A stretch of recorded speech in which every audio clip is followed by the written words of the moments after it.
શું મિત્રો આપણે પારંપરિક ખેતીથી કંટાળી ચૂક્યા છીએ? એરંડા, કપાસ અને રાયડો વારંવાર વાવી અને એનો જો એવો ભાવ અને ઉત્પાદન મળતા નથી. તો આજે અમે તમને એક નવી ખેતી બતાવીએ છીએ, તો અમારી સાથે જોડાઈ રહો. એ બેસ્ટ તુરિયા બનવાના છે. મારું માનવું છે કે આની ખેતી કરાય. બરોબર બરોબર. ઓનું માર્કેટિંગ સારું રહે છે. મબલક પાક ઉતારવા માટેની બેબી દૂધી તૈયાર થઈ છે. 20 કિલોના 900 થી 1100 નો ભાવ છે, સમજો. તો આ કેમ ખેતી ના કરાય? તમે જોઈ રહ્યા છો, જો બેસ્ટ કારેલા કેવા થયા છે. અને કાન કારેલા પણ આપણે કહેતા. જય જવાન જય કિસાન મિત્રો, હું હરેશ પટેલ વેજીટેબલ કિચન ગાર્ડનની જે વાતો કરું છું અને જે વેજીટેબલ કિચન ગાર્ડનની યુટ્યુબ ચેનલ થકી તમારી સમક્ષ આવીએ છીએ અને સારી સારી ટિપ્સો આલવાની કોશિશ કરીએ છીએ. અને તમે પણ અમને સ્વીકારે છે. ટિપ્સ સારી છે કે ખોટી, તમારા કમેન્ટ્સ દ્વારા અમને ખબર પડે છે. તો આજે અમારું ગામ વિસોડ ઊંઝા તાલુકાનું, તો ભાઈ શ્રી ખેડૂત અમને મળ્યા અને મકતુપુર અને વરવાળાનો જે વચ્ચે રસ્તો છે ત્યાં આગળ એમને નવી ખેતીનું આયોજન કર્યું છે, તુરિયાનું. અને તુરિયાની ખેતી જે આ મંડપ લગાવ્યા છે, મંડપ દ્વારા કરી છે. બેસ્ટ ખેતી કરવાની કોશિશ કરી છે અને આવનારી પેઢીને એક નવો મેસેજ આપવાની એમની તૈયારી મને દેખાઈ રહી છે. ગયા વર્ષે થોડી ઓછી હતી, આ વર્ષે વધારે કરી છે. અને આજના આ ભાવ અને આ વાતો સાથે ભાઈને આપણે પૂછીશું કે તુરિયાની ખેતી કેવી ફાવી, કેટલા સમયથી કરે છે અને ખેતી કેમ તુરિયાની કરવી પડી. આજના જે આ રેગ્યુલર પાક છે એના કરતાં કંઈક સારું છે તો જ કોઈ વ્યક્તિ ખેતી બદલે. અને કેટલી શ્રમવાળો ખેતી છે, કેટલા ભાવવાળી ખેતી છે અને કેટલા ઉત્પાદનવાળી ખેતી છે, એવું પૂછવાનું આપણે કોશિશ કરીશું.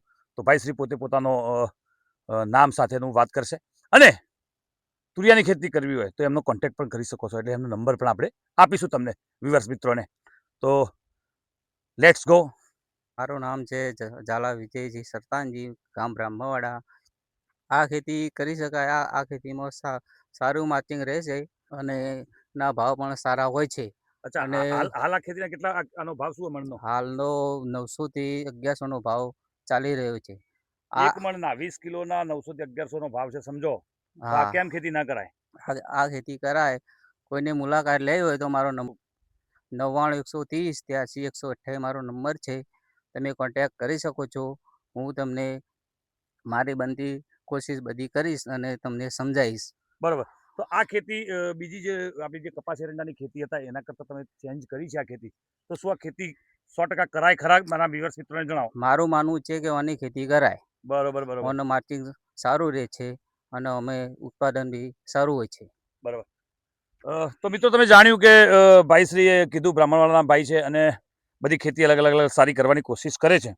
તો વ્યુઅર્સ મિત્રો જુઓ, આની અંદર તુરિયાના જે તુરિયા પડ્યા છે, બરોબર, એ બેસ્ટ તુરિયા બનવાના છે. આવી વાતો હું લઈને તમારો નાનો ભાઈ આવું છું. પેલાની શાકભાજી છે તો ઉત્પાદનના ઓકળા મળવાના છે.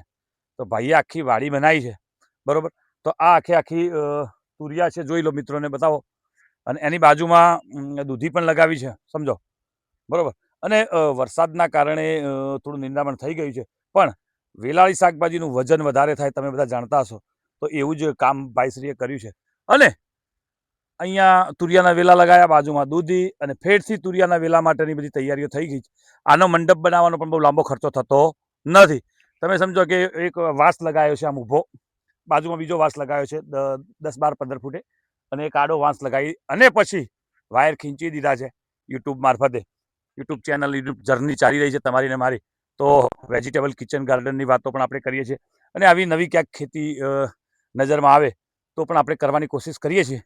તો વ્યુઅર્સ મિત્રોને બતાવો આ કેવું મસ્ત થઈ ગયું છે, જુઓ. પછી એક બીજી વાત એવી છે કે જો આની અંદર કોઈ પક્ષીએ આને ખાધું છે તો એ પણ વાત એવી છે કે આપણે વાઈએ, મનુષ્ય વાવે અને બીજા ખાય તો પણ કોઈ નુકસાન નથી. કરી એ પણ તમને બધાને બતાવી દઈએ કે દૂધીના વેલા બી સારા છે અને દૂધીનો મબલક પાક ઉતારવા માટેની બેબી દૂધી તૈયાર થઈ છે. અને આ દૂધી થકી ઇન્કમ થવાની છે. આ દૂધીને બધી પાક એવો છે કે જબરજસ્ત વજન આપે. એક આવડા ખેતરમાં ફરો એટલે આવી દૂધીઓ 15 મણ તોય વજન થાય. તો કરવાનું છે, કરવાનું છે, કરવાનું છે, કરાવવાનું છે, કરાવવાનું છે, કરાવવાનું છે. દૂધીની પણ ખેતી કરવી જ જોઈએ. તુરિયાની વાતો કરતા હતા, સાથે સાથે ભાઈએ આ વખતે ટ્રાય મારવા માટે એક લાઈન આખી કારેલાની કરી છે. અને તમે જોઈ રહ્યા છો, જો બેસ્ટ કારેલા કેવા થયા છે. આને કાન કારેલા પણ આપણે કહેતા. ખેતીમાં આવી વેલાળી શાકભાજી તરફ જવાથી એક મોટો ફાયદો એવો થશે કે ખેતરમાં ફરવાની મજા આવશે, ઊભે ઊભે લેવાની મજા આવશે અને તમને દેખાશે રિઝલ્ટ. અને આવનારો પેઢી માટે બેસ્ટમાં બેસ્ટ કારેલા. અત્યારે કારેલાનું શાક લોકો ખાતા નથી છોકરાઓ આજના. પડીકા ખવડાવો તો 1 નંબર ખાય છે, પકોડી ખવડાવો તો 1 નંબર ખાય છે. આપણે આની તરફ લઈ જવા છે. બિલકુલ વેજીટેબલ્સ, સારા એવા વેજીટેબલ્સ અમને લગાયા છે અને સારી ખેતી કરી છે. ભાઈશ્રી આવનારા સમયોમાં આના ઉપરથી સારી એવી ઇન્કમ કરે એવી આપણા ચેનલ મારફતે અમને આપણે બધાઈ આપીએ છીએ. અને સાથે સાથે દરેક વ્યુઅર્સ મિત્રો કમેન્ટ પણ કરજો, કંઈક પણ પ્રશ્ન હોય તો.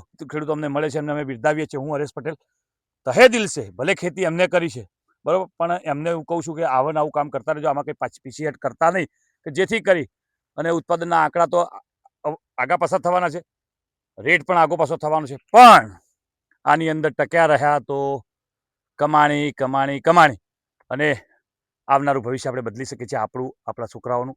તો આવી જ ખેતી કરવી પડશે, કરવી પડશે, કરવી. આજે નહીં કરો તો કાલે કરવી પડશે.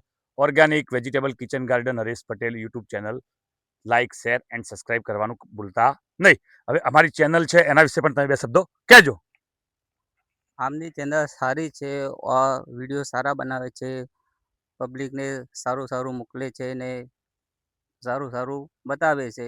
એ પ્રમાણે ખેતી કરવી જોઈએ અને આ ખેતી સારી છે. સૌને મારો એક અભિનંદન છે કે આ ખેતી કરવી જોઈએ. તો મને મોકો મળ્યો તો અમારા સિવાય કોઈ તમારો વિડીયો કોઈ ઉતારી ગયો કોઈ? ઓકે, તો આજે જ મુલાકાત તમારી થઈને આજે અમે વિઝિટ લીધી અને આજે વિડીયો બનાવ્યો. કાલે તમારી પાસે આવશે. તો આ ઓગસ્ટ મહિનો સ્ટાર્ટ છે, ઓગસ્ટ 7 તારીખે આ વિડીયો બનાવ્યો છે અને 1-2 દિવસમાં એડિટ થઈને તમારી સમક્ષ. જય હિન્દ, જય ગરવી ગુજરાત.